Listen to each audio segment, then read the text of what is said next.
So if you know the reality of the path and that it's full of obstacles, you don't waver. You don't give up. It's no doubt difficult, but you've chosen to follow the pure path of the muwahideen, and no one promised it's going to be a joyride. Trials certify your claims. It's either resilience or whimpering. Easily achieved victories don't last or survive. Easily achieved victories are for the toddlers to bolster about. Real victories elevate on the shoulders of the legends. Rest assured, when Allah subhanahu wa ta'ala places trials on individuals, and the most honorable of those trials are the ones inflicted due to one's tawheed. When the person stays firm with sabr and patience, Allah subhanahu wa ta'ala will not leave him without solace and comfort. Allah subhanahu wa ta'ala may bring about a trial, but He always combines it with His lutf. Allahu latifun bi'ibadah. That's why you should never worry about future trials.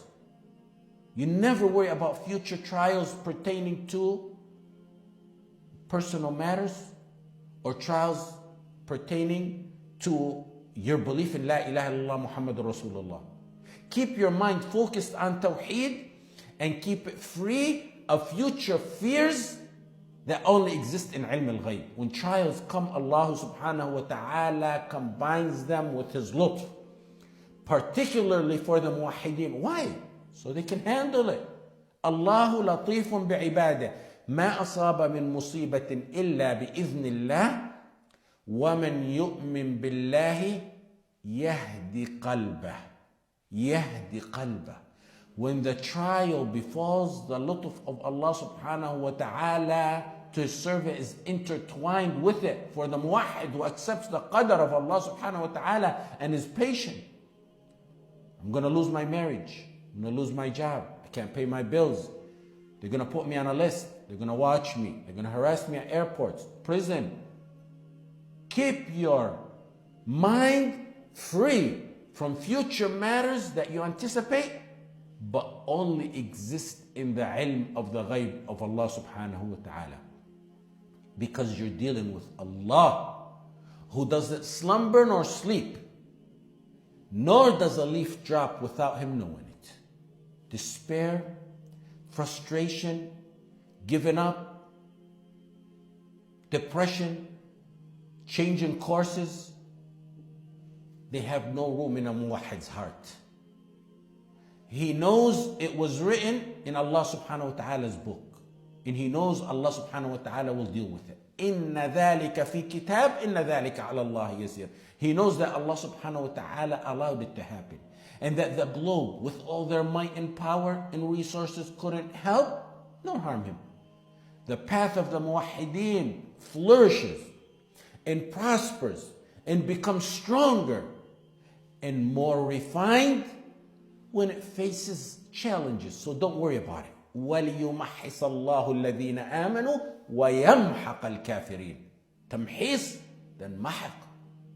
Allah subhanahu wa ta'ala will soothe the heart of a muwahid and a muwahida during trials and hardships by a dream they may have. An imanic spiritual feeling, one doesn't know how it penetrated his heart or where it came from.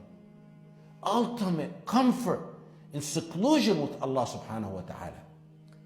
Glad tidings in dreams others have of him or them. A verse he or she reads that comforts the heart and brings about a personal meaning and understanding in that verse that they feel relates to their exact situation. مع كل محنة منحة ومن المحن تأتي المنح. Sayings بين طيات المحن تأتي المنح. Sayings that say with trials come the grants from Allah subhanahu wa ta'ala. That's the positive thinking of every muwahid and muwahida who wants to succeed no matter what befalls them or those who they love for the sake of Allah. Aisha radiallahu anha, assuming the worst day that the Messenger sallallahu alaihi wasallam faced was the day of the Battle of Uhud because of what happened, loss of 70 of his beloved companions and his uncle. She said, have you ever encountered anything more difficult than the day of Uhud? The Messenger ﷺ said, your tribe troubled me a lot. And the worst trouble was the trouble on the day of Al-Aqaba. I departed overwhelmed with excessive sorrow. I was sad.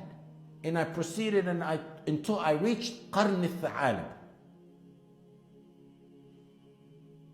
He woke up in Qarn al-Tha'alib. He lifted his head to Jibreel saying, alayhi salam, telling him, Allah heard what you told your people and what they replied. Allah has heard what your people told you and what you replied to them. And here at your command is the angel of the mountains. Order him what you want. And the angel of the mountain says, if you like, I can close in the Akhshabain. I'll let the Akhshabain, the two mountains, fall upon him. And right after that comes even a bigger grant from Allah subhanahu wa ta'ala, a journey from Mecca to Al-Aqsa to Sidrat al-Muntaha. سبحان الذي أسرى بعبدي ليلا من المسجد الحرام إلى المسجد الأقصى الذي باركنا حوله لنريه من آياتنا. He took his slave on a journey from Al-Masjid al-Haram to the furthest masjid, Al-Aqsa, to show him the mighty signs of Allah. إِنَّهُ هُوَ السَّمِيعُ الْبَصِيرُ. Pay attention to the end of the verse. The end of the verse is very essential. The all-hearer, the all-seer. He heard what you did. He heard and saw what you did and what they did. Now comes, and you were patient, now comes a grant beyond imagination. If the people of the earth ousted you, then the ones in the heavens welcome and greet you. عند سدرة المنتهى. Every patient believer, everyone who's patient from the believers, and he's firm, will see a good aqibah in his dunya and akhirah. Because Allah subhanahu wa ta'ala said, وَبَشِّرِ الصَّابِرِينَ. Glad tidings for those who are patient. It's not limited to glad tidings in dunya, nor is it limited to glad tidings in akhirah. It's broad in general, dunya and akhirah. When you know the reality of the path, you need to grasp on the rope of Allah subhanahu wa ta'ala as if your life depends on it.